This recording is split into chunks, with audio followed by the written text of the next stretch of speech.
everybody always says, oh, you're one of the young ones around here. You are. I feel like that. That's true, though.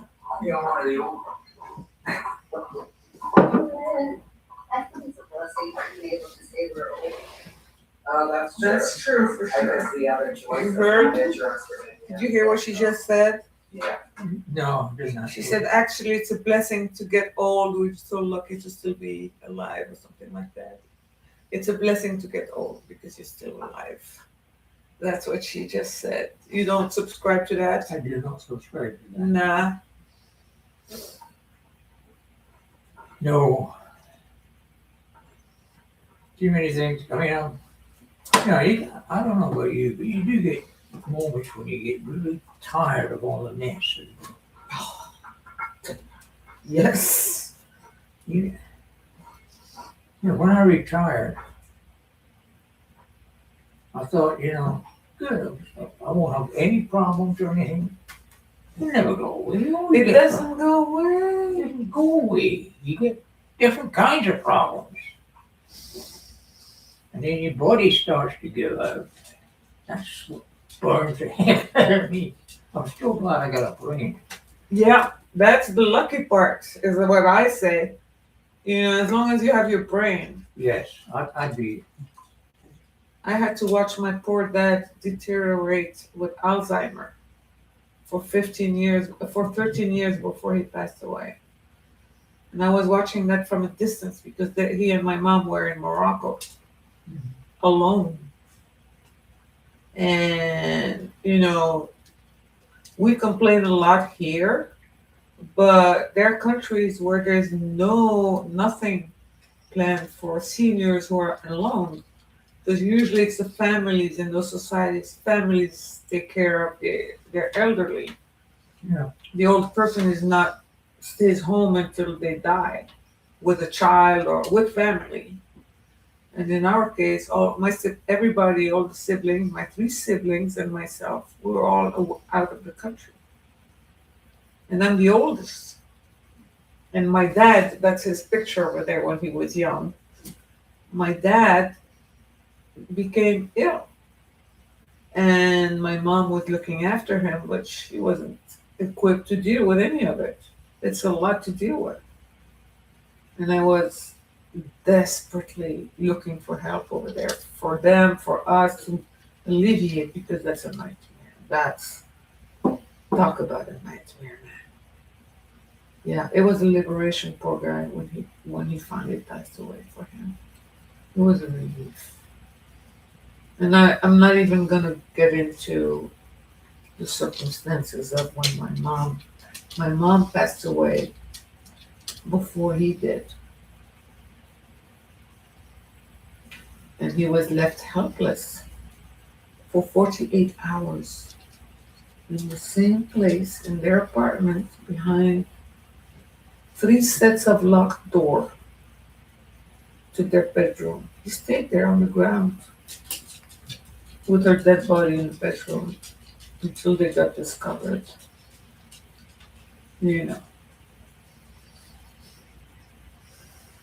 So that kind of stays with me a lot, and that's why I'm also preparing for that kind of situation. That's why I'm doing all of this.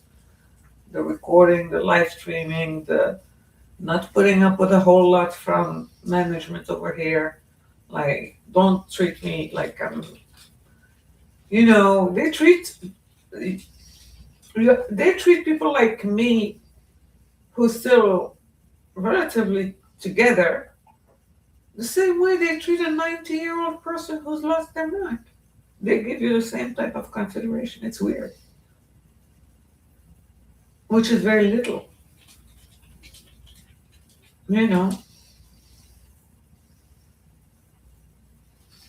People start looking at you a certain way, and we feel it.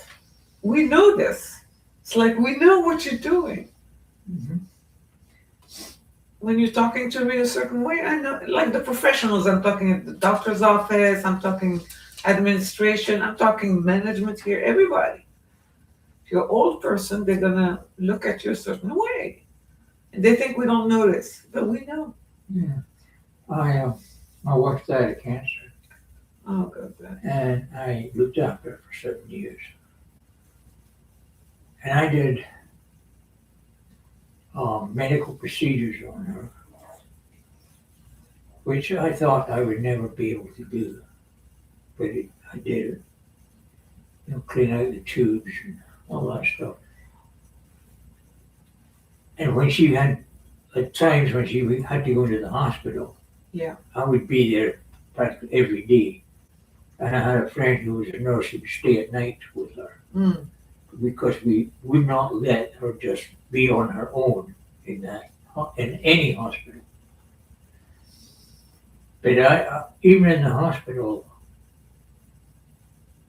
I would at times administer procedures to help, you know, because they got so busy in the hospitals that they'd just come in and give me the equipment and say, well, you know how to do it. Go ahead and do it. Go ahead and do it. That's crazy. And I'd make sure she had a shower every day. Mm-hmm. I mean, I'd look after her for 7 years. It was stage 4 breast cancer when it was discovered. And what gets me is the fact that I was told, we were told by the surgeon who operated on her to try and take everything out. He said it's cancer, and I give her a year to live.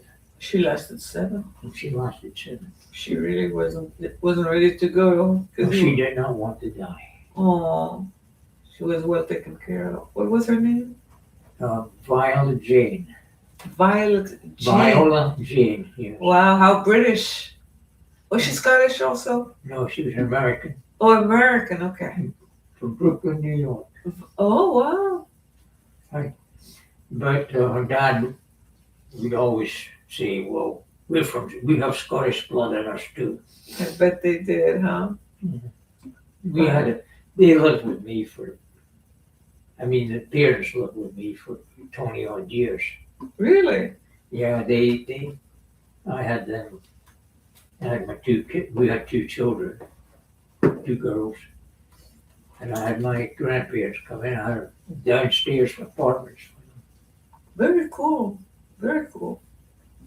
And I got all right with my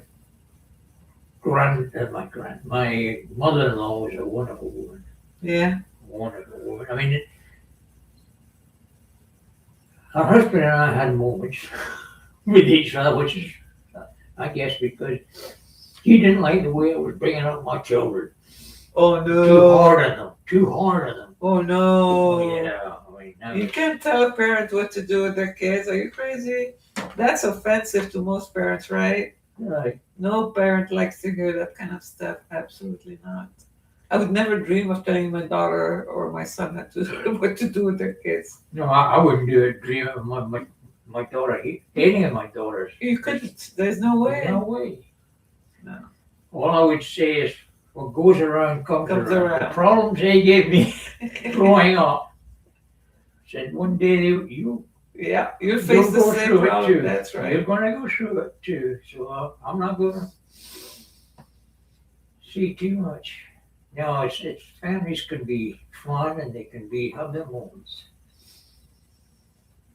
But I really miss my wife, and I still do. I'm sure you do. It sounds It's like been a long time.